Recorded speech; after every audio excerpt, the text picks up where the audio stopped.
Hello and welcome. I am Pepin and this is my channel. On today's episode, we're going to talk about something interesting with memes. So, with the last episode, I was talking about the importance of memes and how they contribute to society.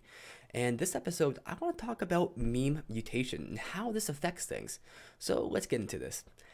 Now, memes are simply things which replicate. It's a unit of cultural replication, so a cultural unit, and it replicates on its own and for its own purpose, its own desires. And sometimes memes they get more and more general. I mean, not sometimes. It's the general process of a meme. It gets more and more general the more it replicates.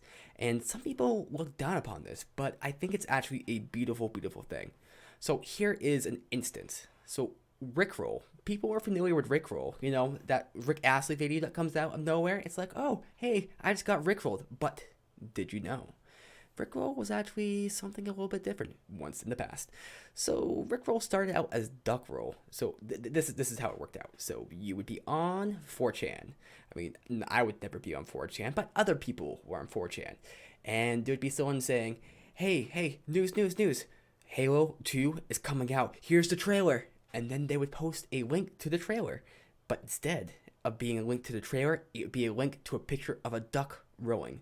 And I think it was a wooden duck rowing, but I mean not like actual rowing, just like just kind of row, like not rowing a molly is what I'm trying to say.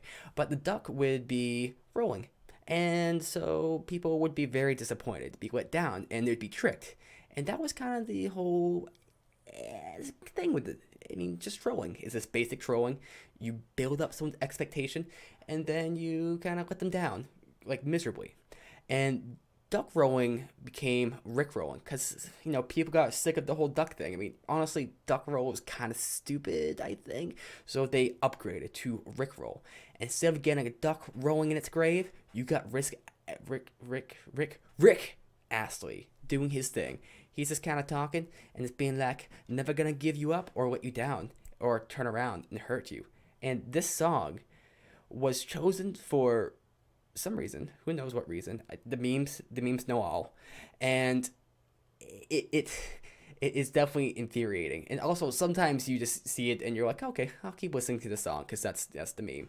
And so this became popular and it's rickrolling. So again, you would have some sort of anticipatory moment, something what you could get really excited for, and then just be totally let down by the Rickroll.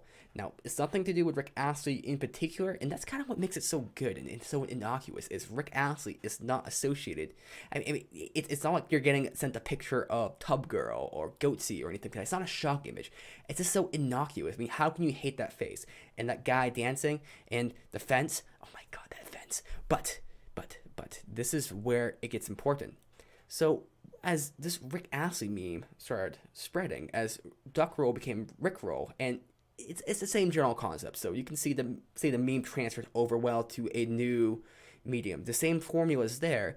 It's just that the face of that formula got replaced, and or maybe the executor, whatever kind of words you want to use. And what ended up happening is people got in on the meme. The meme became very popular. People started getting rickrolled like crazy. And then people who were getting Rickroll, they thought that Rickroll was simply being exposed to the video and not just the whole anticipatory letdown. So, I mean, imagine this from their point of view. You get a video, some friend sends it to you, and then they say, haha, you got Rickrolled. And you're like, oh, shit, I got Rickrolled. And they act like it's a big deal. People act like it's a big deal. So they figure that, just seeing the video of Rick Astley dancing is a Rickroll. But it's not. Well, actually, it wasn't, but it is. But now it's not. It's not. Because memes change. They mutate. They progress. They ascend to this higher level of meme hoods.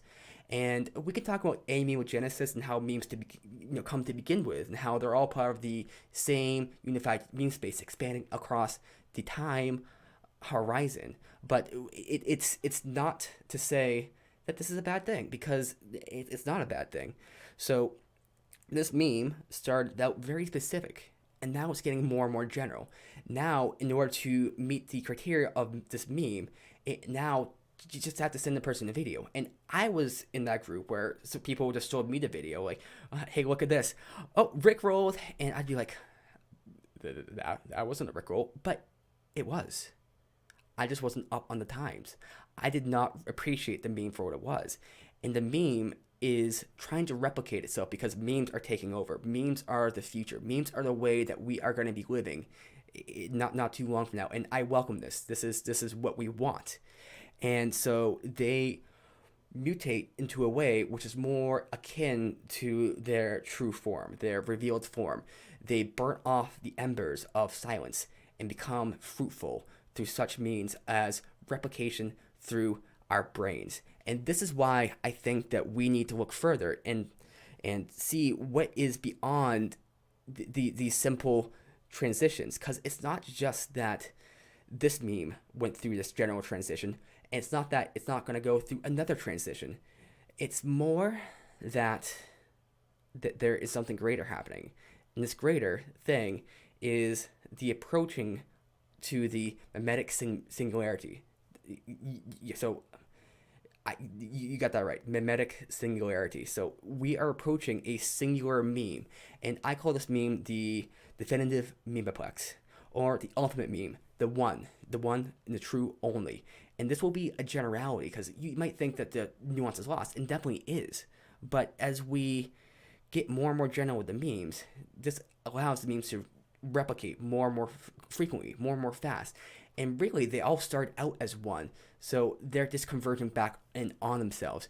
And this will be the ultimate point of replication. And this is when the memes can take over. And it sounds like a bad thing because, it's like, should we accept it or should we fight back? But we are already within the context of the memes. We are defined by the memes. We are memes ourselves. So what does it really mean to fight back? I mean, really, the whole meme of fighting back is contained within the meme space that contains us. So how are we supposed to do this if we are about ourselves memes? So if you have questions, comments, or want to subscribe, then definitely do that. Hit the thumbs up, double thumbs up, triple thumbs up, or you can hit the, what is that thing called? Notification bell? Yeah. Well, I guess you could click it. No, ding. Yes, you clicked it because you are amazing. And is also amazing things like podcasts, like We Need to Talk. That's a podcast that me and my best friend Meter are on, and essentially we talk about anything: love, life, the pursuit of happiness, prostitution, euthanasia, all the stuff you might enjoy. So if you want to get in on that, well, do it, because next episode I'm gonna talk about something more, something that extends this topic of exploration, and that is scripted Asian gifts. Next time on, does this have like a name, a title? Pepin's Ponderings? No, that was like an old podcast idea I had. Hold on. Pepin's Musings? No. Memetic Pepin? No, that doesn't sound good. The Prophets of the Memes? No, that's too like dramatic. To be determined. Next time on To Be Determined. Pepin talks about fourth wall breaking memes, because really there's a meta meme that's really at play with everything. Because okay, they all go by different names, but they're all kind of the same thing. The meta meme, the meme space converging into the technological singularity. No, I'm talking about something else. It's the memetic singularity. Come on, borrow that concept from that. See ya.